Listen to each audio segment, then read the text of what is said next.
12 की 13 नोव्हेंबर तुळशी विवाह नेमका कधी? आजच्या व्हिडिओमध्ये आपण तुळशी विवाहाची तारीख, शुभमुहूर्त आणि सगळी माहिती जाणून घेऊया। त्याच पद्धतीनं तुळशीच्या विवाहासाठी कोणतं पूजा साहित्य लागतं ते सुद्धा आजच्या व्हिडिओमध्ये आपण जाणून घेऊया। दिवाळी झाल्यानंतर देवउठणी एकादशी म्हणजेच कार्तिकी एकादशीच्या दिवशी तुळशी विवाह साजरा केला जातो। या दिवसाला देवस्थान एकादशी किंवा प्रबोधनी एकादशी म्हणतात। चला तर मग आता आपण तुळशीच्या विवाहाची तारीख आणि तिचा मुहूर्त जाणून घेऊयात। देवउठणी एकादशीच्या दिवशी भगवान विष्णू 4 महिन्यांनी योगनिद्रेतून जागे होत असतात आणि या दिवसापासून चातुर्मास संपतो। या दिवसाला प्रबोधनी एकादशी म्हणतात। तर यंदा तुळशी विवाह हा 13 नोव्हेंबर 2024 रोजी पार पडणार आहे। एक दिवस आधी म्हणजेच 12 नोव्हेंबरला देवउठणी एकादशी म्हणजेच कार्तिकी एकादशी आहे आणि चातुर्मासाची सांगता या दिवशी होत असते। या दिवशी भगवान विष्णूंचा तुळशीशी शालिग्राम स्वरूपात विवाह करण्याची पूर्वापार परंपरा आहे। आपण आता 2024 मधले तुळशी विवाहाचे मुहूर्त जाणून घेऊया। पंचांगानुसार कार्तिक महिन्यातील शुक्ल पक्षाची द्वादशी तिथी ही 12 नोव्हेंबर 2024 रोजी दुपारी 4:04 सुरू होते आणि दुसऱ्या दिवशी 13 नोव्हेंबरला दुपारी 1:01 संपते। तर मान्यतेनुसार काही लोक देवउठणी एकादशीच्या संध्याकाळी तुळशी आणि शालिग्राम विवाहाची परंपरा पार पाडतात। या दिवशी तुळशी विवाहाचा मुहूर्त आहे 5:29 सुरू होऊन तो 5:55 आहे। बघा, विवाहाचं म्हणजेच तुळशी विवाहाचं काय महत्त्व आहे। हिंदू धर्मामध्ये कन्यादानाला हे महादान मानलं गेलेलं आहे। त्याला खूप मोठ्या श्रेणीत स्थान दिलेलं आहे। असं म्हणतात की जे लोक तुळशी विवाहाची परंपरा पाळतात त्यांना कन्यादानासारखं फळ मिळतं। तुळशीच्या विवाहाच्या वेळी घराच्या अंगणामध्ये आपण सडा, रांगोळी, आरास करतो, उसाचा मांडव घालतो। यासाठी सूर्यास्तानंतरची म्हणजे संध्याकाळची वेळ ही योग्य मानली जाते।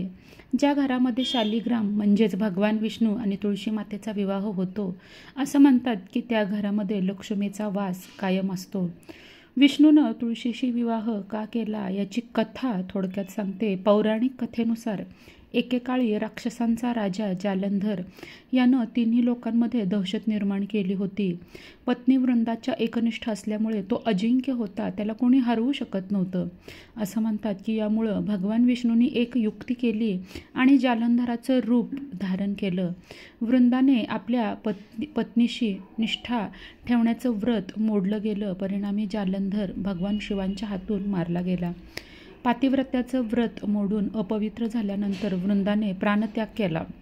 त्यानंतर भगवान विष्णूंनी दगड बनण्याचा शापसुद्धा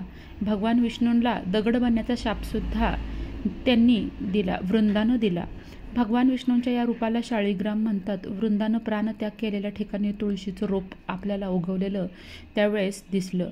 भगवान विष्णूंनी वरदान दिलं की तुळशीचा विवाह त्यांच्या शालिग्राम रूपाशी होईल आणि तुळशीशिवाय भगवान विष्णूंची पूजा कायम अपूर्ण राहील।